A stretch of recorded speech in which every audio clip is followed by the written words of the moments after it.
Welcome to the Talking HealthTech podcast. My name is Peter Birch. Today, I'm joined by Lily Liu, Divisional Director of Digital Health at Western Health. And today we're going to be looking at what Western Health has been working on and something called Care Connect, which is bringing together a patient's medical information across visits in one simple view. G'day, Lily. It's great to speak to you again. Good day, Peter. It's good to speak to you as well. Yeah, hey, look, we last spoke on the podcast back in episode 493. I had to go look it up. I don't remember all the numbers, but it was at the Oracle Health Collaboration Forum. It was a short discussion that we had there about, I think we talked about what's happening at Western Health and a little bit more about the need for digital literacy and life kind of post-COVID, that kind of stuff. So it's a good little primer for this discussion for people to jump back into the feed and check that one out. But for those unfamiliar and also to help us set the scene for this discussion, I'd love to hear a little bit from you, maybe just back to basics about what Western Health is, a bit about the region and the kind of scale we're talking about, that kind of stuff. Thanks, Peter. I think it has been a while since we last spoke, and there was a lot of fun discussion at that collaboration forum, definitely. From a Western Health perspective, we have sort of grown a lot in the last 6 or 7 years, but effectively we serve the community of the West. Some of our major hospitals, as some of you would have been aware, is the Footscray Hospital, Sunshine Hospital, Sunbury, Williamstown, and Bacchus Martin Melton hospitals, and we've got mental health facilities as well in the mix. So we've grown significantly in the last 6 to 7 years. We now have over 13,000 staff members. I think when I first started 7 years ago, we got 6,500 staff members. So significant growth. In terms of our digital journey, back in 2018, we went live with what we call the baby stack of Cerner Millennium products, which is around prescription of medications, pathology ordering, radiology ordering, and basic clinical documentations, alerts, and allergies. We then spent probably the last 5 years expanding that footprint. In 2023, we went live with the biggest stack of clinical suites. So, for example, ED, ICU, theatre, outpatients, a number of oncology, a number of all these specialized clinical areas have now got a full EMR. And today we're going to talk about Care Connect, and Care Connect is one of the extensions in our next phase of the EMR and the digital journey, which is around bringing together all the key clinical information in one landing page or viewer. Yeah, no, so all the western side of the state of Victoria, and we're looking at the public health side of things, right? So hospitals, but you talked a lot about the outpatient facilities and things like that too, that all fall in that remit. So a lot of different types of healthcare to be delivered. So technology's got to do hopefully a lot of the heavy lifting to be able to not just help deliver care effectively, but connect all the bits together. So you mentioned this Care Connect, Western Health Care Connect. Tell us a little bit more about what that is and why it exists. Yeah, thank you. So I think if you look at the EMRs and the traditional EMRs, oftentimes you get a lot of there's lots of clicking involved, lots of digging involved to find information. There's no easy way to go, I need to pull Lily's record or Peter's record out of and have a look at it.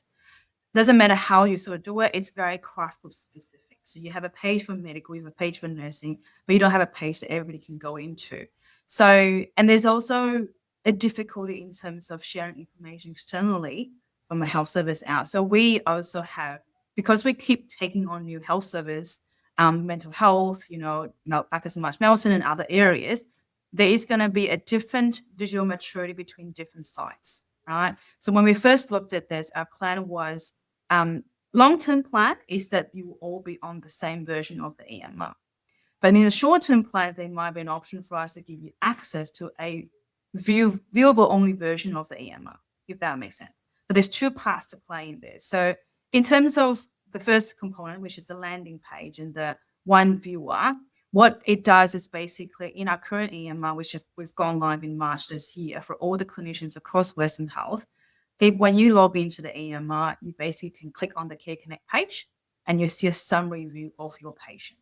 That includes who the patient is, demographics information, your weight information, your allergy, your diagnosis, when did you came for an appointment, when you came to ED? Did you come to, theaters? All those information summarized in one page. And eventually we will have radiology data and pathology data in there. The idea is that if I have a patient that rocks up to ED that I have never seen before, I don't have to go. I mean, I got the patient U1 number, the patient's in our system, but I don't have to go through 5-6 different pages to find the detail of the patient so I can do a proper treatment.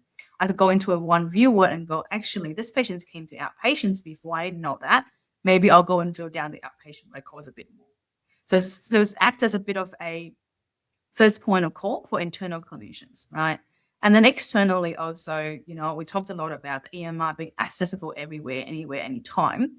You do have to go to a specific platform like the Citrix, for example, and you have to be on VPN and everything.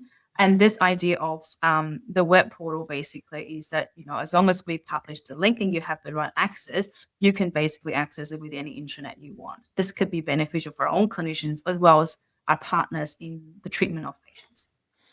Yeah, got you. And I think I picture that correctly too. So if I was, administrator or a clinician or anyone working within a particular hospital, of course, we've got our EMR, which is the details of all the patients that have come to this facility. But like you suggest, some of that information, depending on how old the facility is, it could be quite legacy, and whatever stage that particular facility is at, that's the technology. And whilst it would be lovely to turn everything off and just put everything on pause and get onto a fresh system, and everyone uses the same thing that has data swishing everywhere seamlessly across different platforms, that'd be lovely. But that's not how healthcare works. We've got healthcare to do every day, and there's obviously a lot more to it as well. So it sounds like you've got the core thing for the particular facility, but then you've got the Care Connect side, which is like, well, let's have a bit of a view into where else this patient may have been within the region. Is that about right?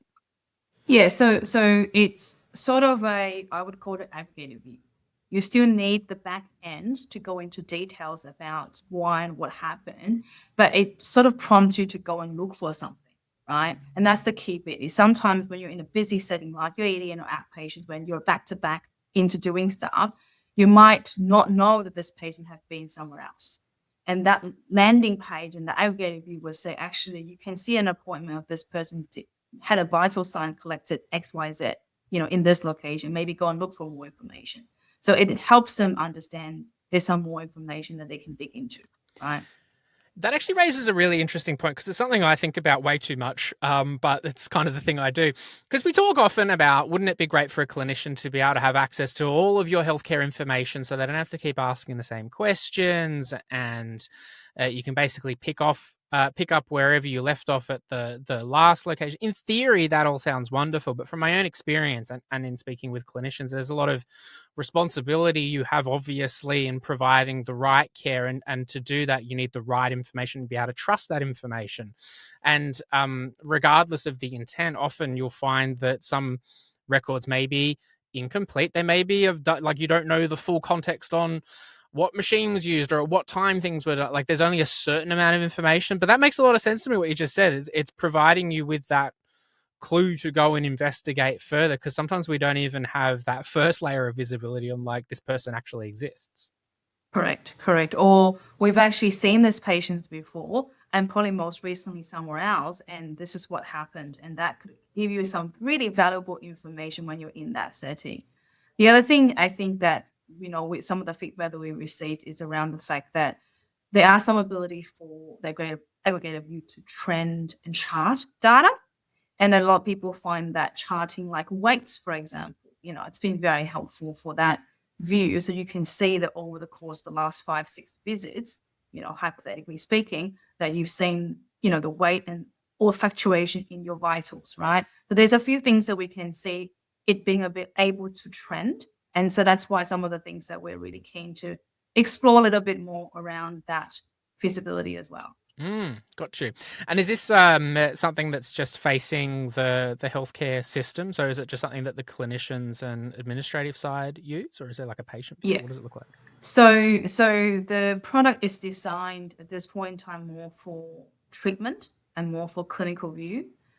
I think, there might be plans in the future for a revised version for patient, but not at this moment in time. I think it should be And also, I think there's a lot of information in there that probably needs to be interpreted for the patient as well. So you wouldn't be sharing all that information straight to the patient, obviously, because, people might view things differently, understand things differently. So, yeah. Yeah. Yeah, absolutely. Hey, I think about the problems to solve, and we've kind of like just scratched the surface on some of them in terms of getting a better view for for a clinician on a patient's journey and different points of care. And I guess the main benefit there would be, hopefully better care can be provided and peace of mind from the clinician's point of view. So perhaps or any staff member within a facility, so they're not running around trying to capture a lot of information. But I know that in justifying any big technology expense, there needs to be a really impactful return on investment that's demonstrated upon. I'd love to hear from you on what's the real kind of value that implementing Care Connect has had or will have within Western Health, like the real drive for implementing this kind of thing. There's a few, so I can talk about a few of them. So I think one of them I mentioned before is being able to pick up that really valuable clinical information up front. The second thing is around obviously reducing the number of clicks that people have in that browser, which is very valuable.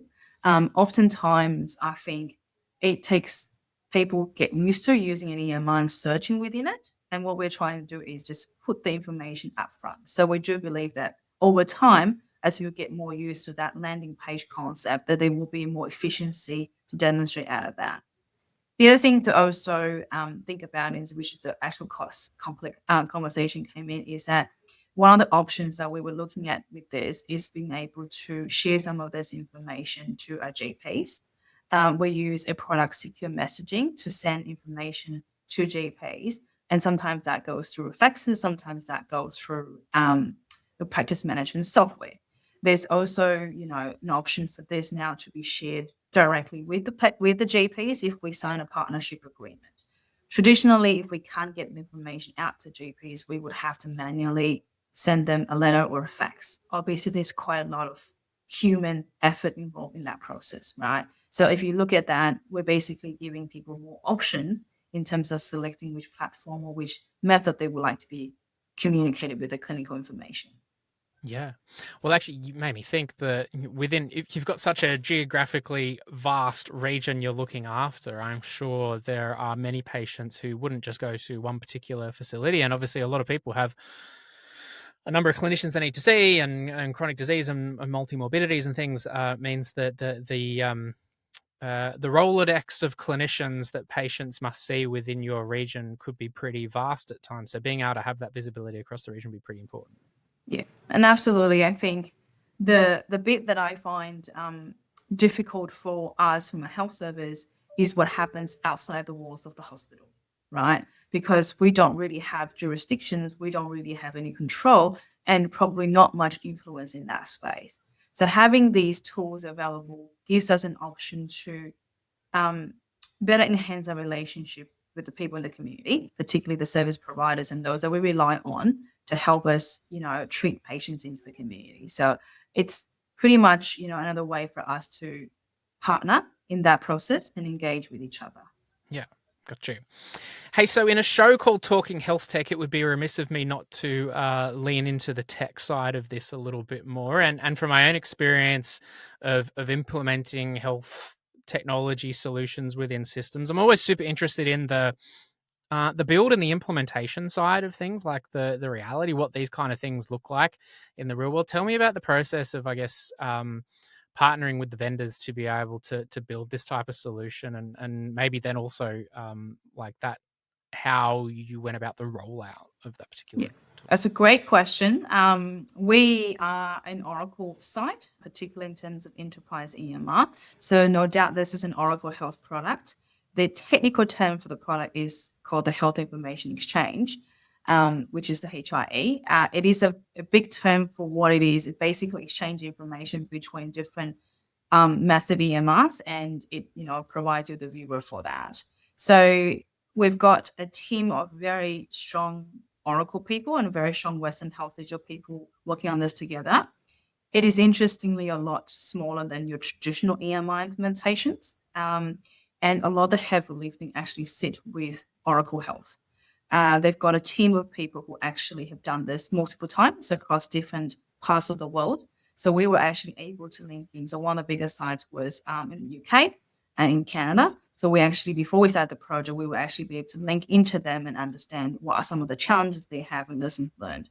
That's been really helpful. And every time we get stuck on like, how do we do this design?